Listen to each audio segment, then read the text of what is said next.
Many thanks for joining us here in the studio. Thank you for making time for us. I've just seen you on air a short while ago. I want us to start with the specifics. Which are these cases that the ODPP seeks to review? Well, the ODPP is reviewing the pretrial cases. Those people who are in custody whose cases are yet to be finalized. We call them remandees. Under the Constitution, these people are innocent, are presumed to be innocent because they have not yet been proven guilty. So they are spending time in prison because they cannot go through their trial while they are outside for various reasons. So these are the ones that we're talking about. There are many in the country, but in Nairobi, mainly for men, we have the Nairobi Remand Home. Yes. Do we have specific numbers for this, like statistics? Yes, I do. Yes. For example, as at 17th of January 2018, we had a total of 2,352 cases. By today, when we're going to the remand prison, we had over 2,600 cases. And we also have another like 500 in the medium remand home. So it's about 3,000 cases. This exercise is ongoing for the next about 1 week? Yes, a week? For about 5 days, yes. How much do we expect to have covered in the next 5 days? Yes, we expect to have reviewed all the 3,000 cases in the next 5 days because today morning when I was launching this program, we had 50 prosecutors. We had clerks, we had paralegals from the ICJ and the Kenya School of Law, and that number is big enough. It has the capacity to review the cases even in 3-4 days. Yes. So you believe that we will be able to finish this in the next Okay, let's be clear. What we are doing in prison now is to collect data. Yes. Prosecutors under the Constitution and under the ODPP Act are expected to continually review their cases. We do this on our desks. You have a file and you review a case. What we are doing today is to give it a human face. Yes. We went to meet these prisoners so that we could review the cases with them so that we could also understand them. So actually what we are doing today is collection of data and understanding the unique challenges that they are facing and the prison officers are facing. After collecting this data in about 5 days, we'll go back to the office and analyze the data, collate it and analyze it. Yes. Whatever it will be showing us will guide us on what steps next steps to take. For example, before I came here this morning, I managed to review 5 cases. Yes. And out of the 5 cases, I found that 2 of them were children under 18 years old. One of them is charged with suspected to have been conveying stolen property. He's been in custody for 3 years. Another one was suspected to preparation to commit a felony. He's been in there for 3 years. I managed to look at some of the statements. These are some of the cases that when we go back to the office, we'll be able to quickly review because they are in there not for very serious offenses, but because they cannot raise bail terms because of their circumstances. But then what does this also mean or say about our justice system in the country, even from the cases you're just talking about now? I wouldn't, what I would say is that there are weaknesses everywhere. And somebody has to do something. At least what we answer or what we say about the criminal justice system must be factual. As at today, when you are talking about congestion in prison, bail terms not being consistent and uniform, we will just be talking, but we don't have the statistics. At least from this exercise, we'll say with certainty that these are some of the things that plague the criminal justice system. For example, on my part, we have realized as the ODPP, there are cases that went through the system that with proper scrutiny maybe needed not to go through the system. You realize that in Kenya, unlike other countries, children in conflict with the law go through the criminal justice system as a first resort. These are things that we cannot change as the ODPP because those are the legislations and the policies. But we hope from this exercise, each institution working together with all other agencies will come up with policies and even legal reform in order to relook at our processes and procedures. Is this an exercise you plan on doing after an amount of time in the country? And does it cover prisons across the country? Yes. This was the pilot. And we've given ourselves 100 days. So we'll collect the data in about 1 week. We will collect the data. After collecting the data, we'll make a report on this exercise. When we'll be launching that report, we'll call all our other stakeholders so that everybody else can consume the results of that report. The judiciary will see where cases maybe have been pending because judgments have not been given on time. As the ODPP will see where the prosecutors have not been coming with witnesses. You know, different reasons. Although we are focusing on the ODPP, but it will be consumed by other stakeholders. Once we have shared the report, we hope that each one of them will go back and reintrospect their procedures and how they can fill the gaps. As the ODPP, for example, will go through the cases that have stayed for very long. Yes. For what reason?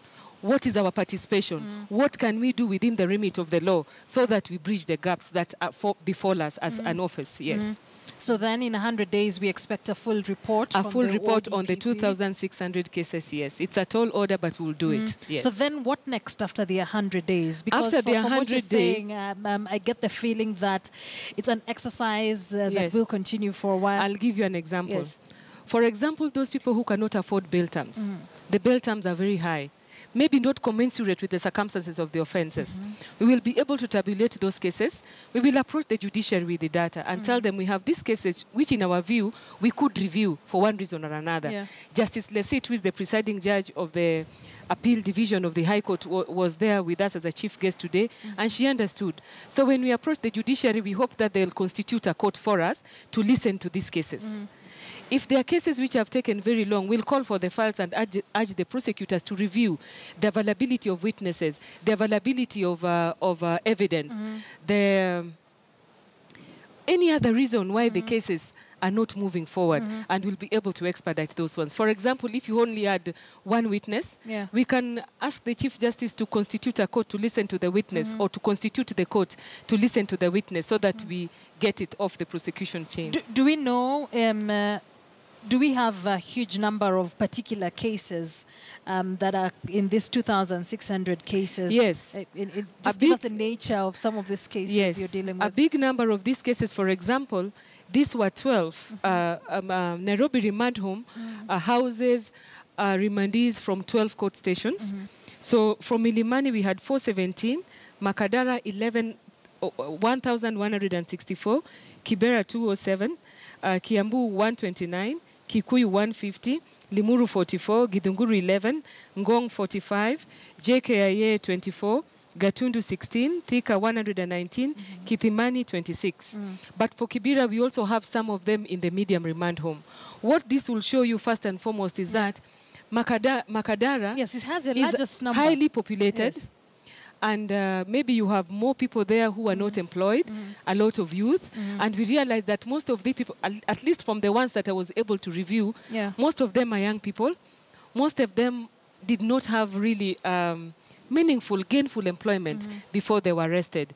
And most of them, their standard of education is not very high. So those are some of the things that we'll find, But also, even after you undergo this particular exercise, that of course many hope that will expedite most of these cases, from back to some of the cases you've quipped, like someone being in remand for about 3 years, going forward, even without reviewing the cases, how do we ensure that we do not have such cases of someone staying in remand for this long because of some very minute offense? Well, you know, what plagues the criminal justice system is administrative and it is legal. For the administrative ones, if we had strategies that could deal with processes and procedures, policies and legislations, it would be very easy to deal with them.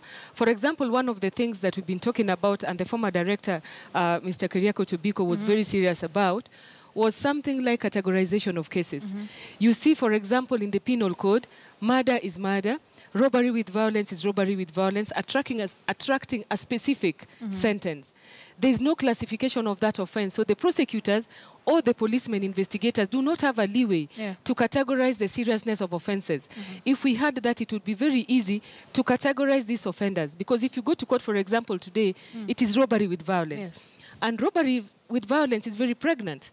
Anybody maybe who is found, who is armed, who is in company of more than 2 people, threatens or uses violence, you can see anybody can fall under that category. For example, you are armed, you are more than 2 people. You could be armed, but you did not arm the other person. You are 2 people, but you did not have ammunition. So if this offense could be classified, it would be easy to categorize the cases for lesser ones to higher ones. That is one of the things. The other one, which I think the Office of the Director of Public Prosecutions is already doing, is to have senior prosecutors review cases before they go through the court process, so that we sieve those ones which ought not to go through the process and we deal with them in other ways. Yes. And we are also exploring alternatives to prosecutions if there are cases that should not go through the system. Soon, in about 2 or 3 weeks, we'll be publicizing our report on traffic cases, because you find that half of the cases that are being heard, let's say in Makadara, are traffic cases, and out of the traffic cases, 90% of them are petty offenses. If we could focus on the traffic cases and see how to deal with them. For example, in Uganda, they don't go to court, and we relieve the prosecutors of the 50% of the cases that are traffic. We have relieved the judiciary of the 50 cases, then we have more time to listen to more serious cases here. But this also begs a question.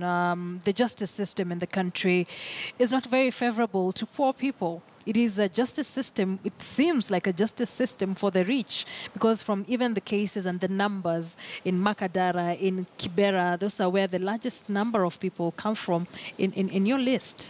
Yes, and that is how it is all over the world. However, it also depends on the laws that govern that regime.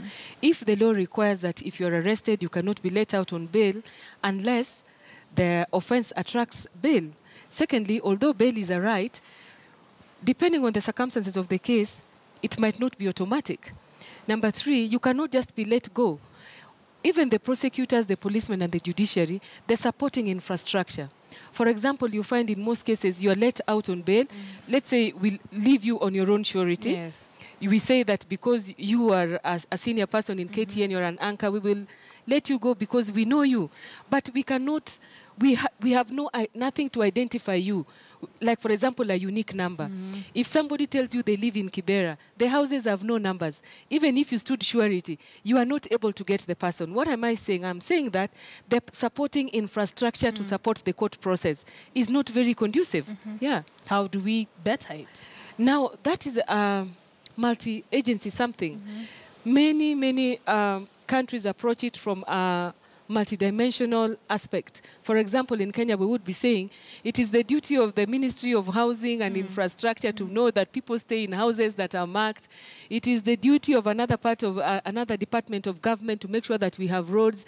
It is the duty of the Migration Department or the Registration Department to make sure that everybody has an ID, has a PIN number. The driving license can be identified uniquely, because you find, for example, you are arrested, your driving license is confiscated, you can get another one. So all these things work together to bear out these weaknesses. So then even with this particular process, if our justice system remains not very favorable for the poor, and as you explained, the law is a law, and unfortunately it can't favor everyone, as we go forward, even from the office of the DPP, how are you planning to ensure that even if they won't be favored as poor people, but they will be able to get very likable justice for themselves? I think that is what the Chief Justice had in mind when he was launching the criminal justice reform committee and program. And they want to focus on the petty offenses and to focus on some of the things that we've been talking about, how they can amend the law or have policies that are conducive to everybody. And I think now that the law reform committee is in place, this report or this activity or initiative will go a long way in informing them of some of the areas that they need to focus on. Majority, would you say that majority of the cases from your 2,600 list are petty cases? No, I wouldn't say that. But I would say that you expect that many cases from, it depends on what you mean by petty. Because like in Makadara, I reviewed 5 cases, 2 of them were defilement. And defilement cases are not petty cases. Petty, yes, and these are young members of the society that must be protected. So in the eyes of another person, they might look petty, but they are not petty as such. Petty is relative in this case. It is relative in this case, yes. All right. Thank you very much for joining us. Always a pleasure to have you here, clarifying for us what work you are doing and what it would mean for the country. Dorcas Oduor is the secretary.